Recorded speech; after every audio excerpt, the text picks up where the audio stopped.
Welcome to the WB Mason Coaches Report. I'm joined today by Hofstra softball head coach Larissa Anderson. Thanks for joining me, Coach. My pleasure. Welcome back from Florida for the second time. Thank you. Played a lot of softball this weekend, 7 games in 5 days. Went 5-2 over the trip. What's your kind of overall assessment of this weekend? It was great playing ball. I mean, we had an unbelievable time down there. UCF was an unbelievable host. Played some good ball, and we had an opportunity to win every single game that we played. And really, that's all you can ask. We're getting great pitching right now, some great defense. Need to have a little bit more timely hitting. We're leaving a small country on base right now, but it's not a matter of how many hits you get, it's when you're getting them. And we're getting people on base, which is good. We're getting a lot of leadoff batters on base, and we're getting them in scoring position. And it's just a matter of getting comfortable in those situations and being able to score a little bit more runs than we are right now. Talk about when you're getting hits. 4 games needed extra innings, won 3 of them. What does that say about your team at this point in the season? That they compete, and that's great. I mean, it's tough to play that many extra inning games, and it's tough to win. And I think in most of those games we were visitors, so being able to score in the top half of that inning and then being able to shut it down in the bottom half. So it just shows you the resiliency that this team has, and that they are competing and they're finding a way to win late. Pitching has been very strong from both Sarah Cornell and Sophie Dandola. What have you seen from the two of them so far in these first couple weekends? They're competing, and they're battling all the way through. The biggest adjustment that I'm seeing from, especially with Cornell going from last year to this year, is she's not giving up a lot of free bases, that she's really cut down her walks. Sophie Dandola has unbelievable control, and she's not giving up a lot of free bases either. So, and we know when the ball's going to be put in play, our defense can make the plays. So they're not afraid to pitch to contact, and at the same time, they're getting some key strikeouts in some key situations. So I'm very impressed with the two of them competing as hard as they are. Some freshmen have gotten a couple at-bats so far. Kim Wirt with a 3-run home run in the 9th inning against North Florida.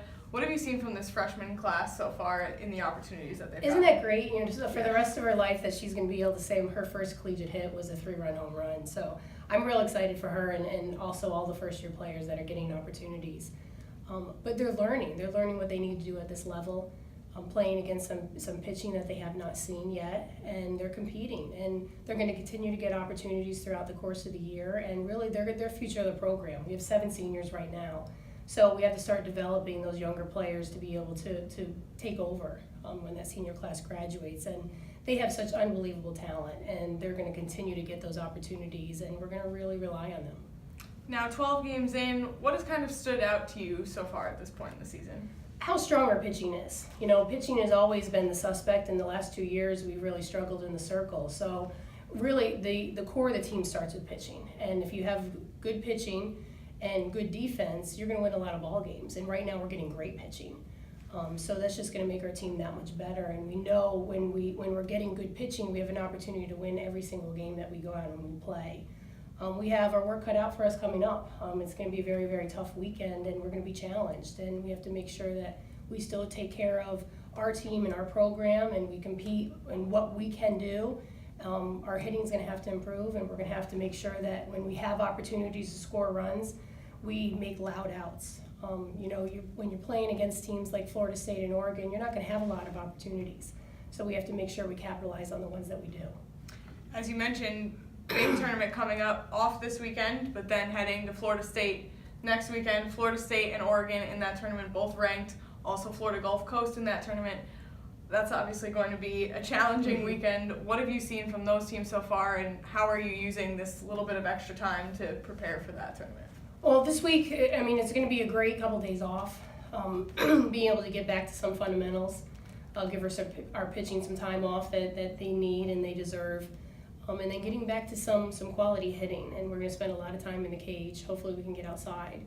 And we're not going to really focus on one specific team. We're not going to focus on this is what Florida State does, this is what Oregon does, because we know we're prepared, and we don't care who we're going to play. So we make sure that we do everything that we're capable of doing. But the biggest adjustment is knowing that you're not going to have that many opportunities to be able to score as many runs as you can. The game could come down to the first inning. So we have to make sure that we're mentally prepared for that first inning, that if we have runners in scoring position, that we have quality at-bats in those situations. Pride is off this weekend before heading to Florida State for the Florida State Unconquered Invitational the first weekend of March, where they will take on Florida State, Oregon, and Florida Gulf Coast. This has been the WB Mason Coaches Report with Hofstra softball head coach Larissa Anderson. Thanks again for joining me, Coach. My pleasure.